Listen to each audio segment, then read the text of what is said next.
मभङ्गुरतनूत्विषां वलयिता शतैर्विद्युता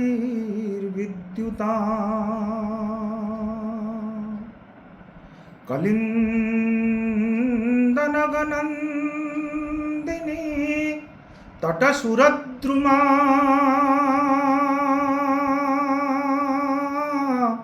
लम्बिनी मदीयमतिचुम्बिनी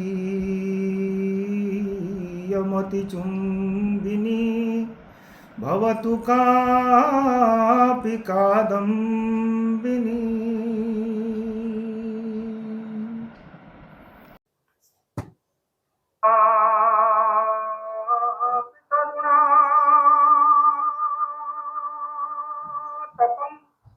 करुणया हरन्ति नृणाम्। सभी सुधी जनों को सादर नमस्कार। अभी आपने आचार्य डॉक्टर भागीरथी नंद के द्वारा प्रस्तुत पंडित राज जगन्नाथ के एक श्लोक का गान सुना। स्मृतापि तरुणा तपम करुणया हरन्ति नृणाम। यह पहली पंक्ति इस छंद की है।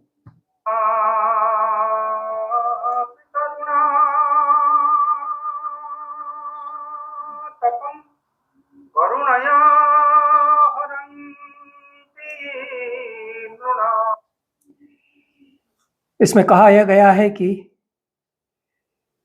स्मरण करते ही अपनी करुणा से जो मनुष्यों के तरुण आतप या तीखे घाम को हर लेती है। यह पहली पंक्ति है। दूसरी पंक्ति है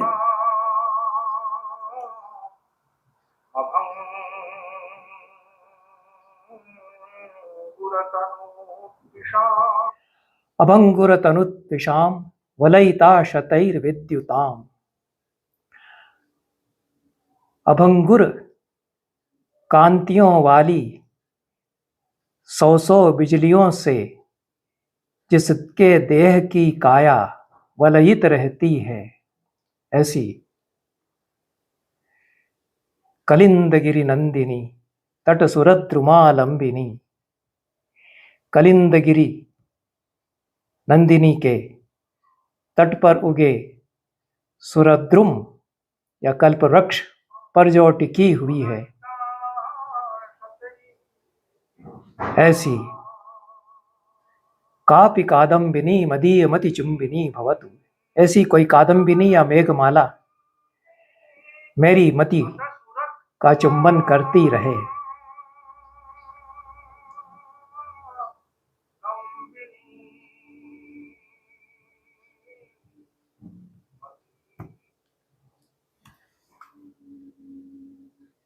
पंडित राज जगन्नाथ 17वीं शताब्दी में हुए। वे संस्कृत के सर्वश्रेष्ठ मुक्तक कवियों में से एक हैं। बड़े आचार्य हैं, प्रखर चिंतक हैं। उतने ही कोमलकांत पदावली के सरस मधुर कवि वे हैं। इस श्लोक बड़ी सांकेतिक व्यंजनाओं के साथ लिखा गया है। यह श्लोक एक तो करुणा की बात पहली पंक्ति में, प्रथम पाद में, प्रथम चरण में की गई है, और स्मरण करते ही जो तीखे घाम को अपनी करुणा से हर लेती है। दैहिक, भौतिक, दैविक सभी तापों को स्मरण करते ही जो हर लेती है, ऐसी किसी मेघमाला का स्मरण किया गया है। वह मेघमाला मेरी मति का चुंबन करती रहे, मेरी बुद्धि का परामर्श करती रहे, मेरी बुद्धि में बनी रहे, मेरे स्मरण में, मेरे मन में वह मेघमाला बनी रहे, यह कहा गया है। सौंदर्य बोध है, अद्भुत सौंदर्य बोध है। अभंगुर तनुत्विषाम वलयिता शतैर्विद्युताम। अभंगुर है कांति जिसकी ऐसी जिनकी ऐसी सौ बिजलियों से, जिसके देह की कांति, जिसकी देह काया वलयित है। अब अंगुर शब्द का प्रयोग बड़ा सांकेतिक है। बिजली की जो कोंद है वह सबसे भंगुर हुआ करती है। एक निमेष मात्र के लिए बिजली कोंद करके विलीन हो जाती है। बिजली की कोंद यदि भंगुर न हो तो फिर बिजली की कौंध ही कैसी। तो असंभव कल्पना की गई है कि बिजली की कौंध भंगुर न रहे, वैसी की वैसी ही बनी रहे। बिजली की जो चमक है वह निरंतर वैसी की वैसी ही बनी रहे, अभंगुर बनी रहे। तब ऐसी बिजलियां सौ बार यदि कड़क करके चमके और उनकी चमक कभी मंद ना हो, वैसी की वैसी बनी रहे, ऐसी सौ बिजलियों की चमक से जिसकी देह की आभाएं मंडित हैं, ऐसी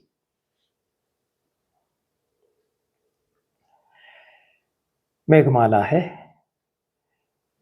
यह कल्पना की गई है कि यदि काले काले बादलों पर बिजलियां इस तरह चमकें कि उनकी चमक मंद ही ना हो, एक झलक में समाप्त न हो, बल्कि हमेशा बनी रहे, और ऐसी सौ बिजलियां एक साथ बादलों के किनारे पर चमक उठें और चमकती ही रह जाएं, लुप्त न हो उनकी चमक।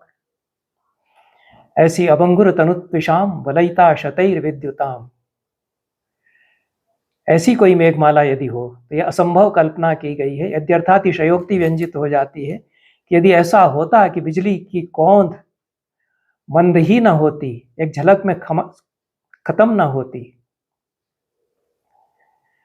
और तब बिजली की कौंध सौ बिजलियों की कौंध किसी काले काले बादलों की कतार पर बनी रहे, वैसी ही उसको घेरे रहे, वलय बनाए रहे उसके चारों ओर, उसके सब ओर, उसकी परिधि पर, ऐसी मेघमाला कोई है तो अद्वितीय कोई मेघमाला होगी, इसमें अद्वितीयता व्यंजित होती है। ऐसी तो मेघमाला कोई हो ही नहीं सकती है।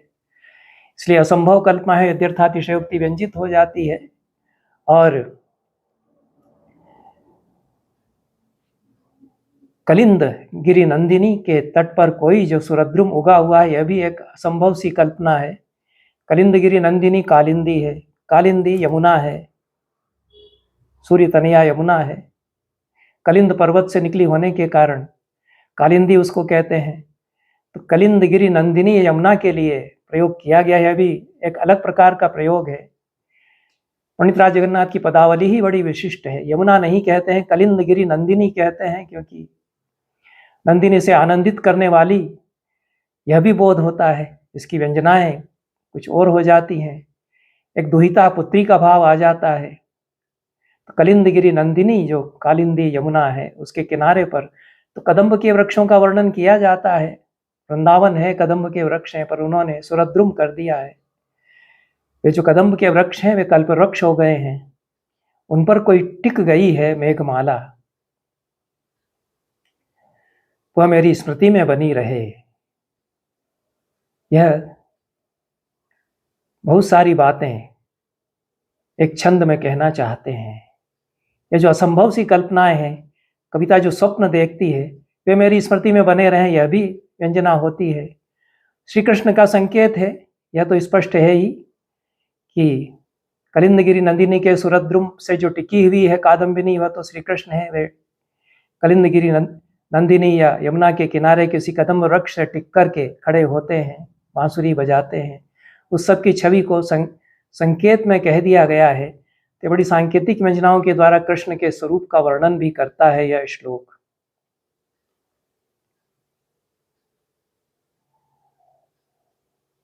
ऐसी मेघमाला मेरी मति का चुंबन करती रहे, ऐसा कहते हैं। और पृथ्वी छंद में यह श्लोक है। पृथ्वी छंद कम कवियों ने लिखा है। यह बड़ा विशिष्ट छंद है संस्कृत कविता का। जसौ जस यला वसुग्रह यतिश्च पृथ्वी गुरु, यह इस छंद का लक्षण छंद शास्त्रों में किया जाता है। जगण सगण जगण सगण यगण और लघु गुरु, 8 और 9 वर्णों पर यति। इतना कुल पृथ्वी छंद का लक्षण है। 17 वर्णों का यह छंद होता है, यह वृत्त होता है। छंद या छंदस व्यापक शब्द है और छंद के अनंत प्रस्तार हो जाते हैं। उनको जब वलयित करते हैं, किसी वृत्त में घेरे में बांधते हैं तो वृत्त बनते हैं। तो 17 वर्णों वाले जो छंद हैं उनका एक वलय पृथ्वी छंद है। यह बड़ा विशिष्ट विन्यास इसमें होता है। जगण सगण और यगण के साथ अंत में लघु गुरु का, क्योंकि नाम जो इसका दिया गया है तदनुरूप यह विन्यास हो जाता है। नाम इसका पृथ्वी छंद इसीलिए दिया गया।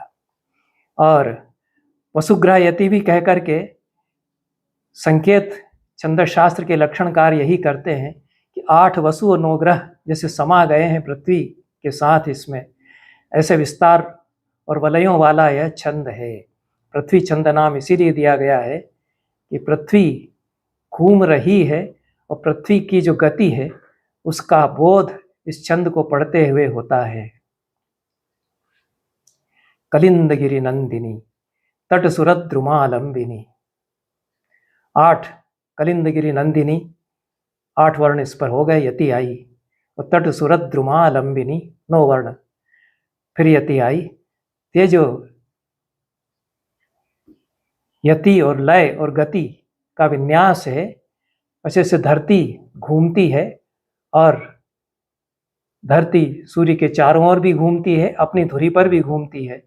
दोनों प्रकार के धरती के वलयाकार गतियों का बोध पृथ्वी छंद कराता है। इसका यति और विराम, यति और यति का जो क्रम है वह भी इसी बोध को जागरित हमारे भीतर करता है। थोड़ा सा कठिन होता है बढ़िया पृथ्वी छंद लिखना। पंडित राज जगन्नाथ ने जैसा साधा है वैसा कम कवि साध पाए हैं। भर्तृहरि ने पृथ्वी छंद लिखा है, न तो प्रतिनिविष्ट मूर खजन चित्तमाराधयेत। तो 8 पर यति जो होनी थी वह लगता है कि टूट गई है। किसी छंद शास्त्र के जानकार ने हमको कहा कि कदाचित भर्तृहरि के काल में यति पृथ्वी छंद की कुछ भिन्न हुआ करती थी, 8 वर्णों पर नहीं होगी, क्योंकि न तो प्रतिनिविष्ट मूर खजन चित्तम आराधयेत। मूर्ख शब्द में जो मुंह पर यति आ गई और अर्थ की यति और वृत्त की यति, छंद की यति में संगति टूट गई। इसलिए छंद सदा नहीं है, यह तो कहना उचित नहीं लगता कि प्राचीन काल में 8 वर्णों पर यति का विधान नहीं था। न तो प्रतिनिविष्ट मूर्ख जन चित्त माराधयेत, ऐसा पाठ कर लीजिए तो 9 पर यति हो जाएगी।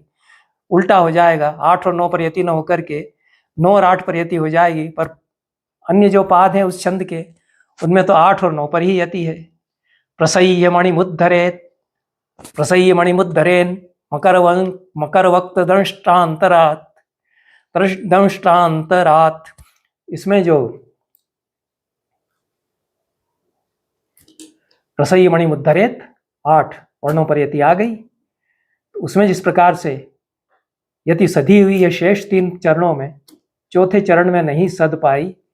यद्यपि भर्तृहरि का माना जाता है वो बहुत सुंदर पद्य है, बहुत ही अच्छा पद्य है, लेकिन अर्थ जितना ऊंचा है, अच्छा है, ओजस्वी और सुंदर है, छंद शास्त्र वैसा नहीं सद पाया है। पंडित राज जगन्नाथ बड़े कवि हैं। वे अर्थ की यति, छंदों की यति, दोनों पर अद्भुत अनोखा अधिकार रखते हैं। और ये छंद तो बड़ा विशिष्ट अद्भुत छंद है, इसीलिए बड़ा लोकप्रिय भी होता है, बड़ा लोकप्रिय यह छंद हुआ है।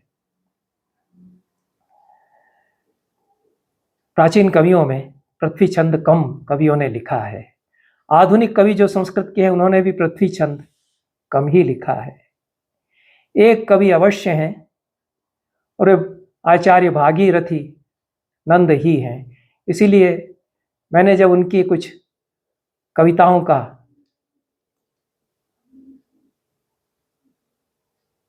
रिकॉर्डिंग कविताओं की रिकॉर्डिंग की अपने संग्रह के लिए, तो मैंने उनसे यह भी आग्रह किया कि पंडित राज जगन्नाथ का वह छंद भी गा दीजिए। उन्होंने मेरे अनुरोध पर इस छंद को प्रस्तुत किया। भगीरथी नंद